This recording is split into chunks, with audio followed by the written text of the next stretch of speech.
Congratulations, Marshall. How does it feel? Thank you. It feels heavy, but really great.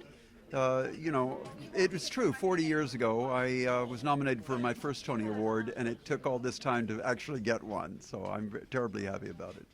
Were you surprised when you first found out that you got this? What went through your mind? Totally shocked. I never in a million years expected that the committee would give me a lifetime Tony. It's just such a great honor, and it just never occurred to me that it would happen. And so I was quite thrilled and shocked.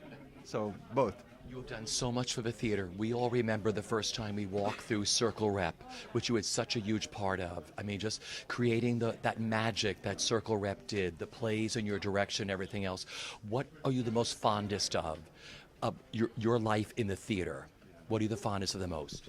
It's really hard to say. You know, I've done, as you say, I've done a lot of wonderful productions that, that I say were wonderful, but particularly 5th of July that you mentioned was terrific.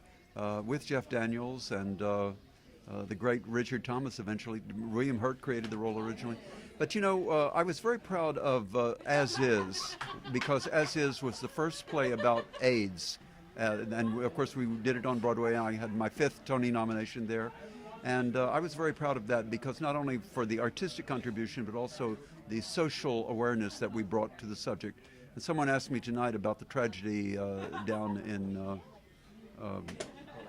Orlando, and I said, well, we have survived AIDS and we will survive this too. It's a terrible thing, though. Terrible. Hold your Tony up, spin it, and tell me what comes to mind.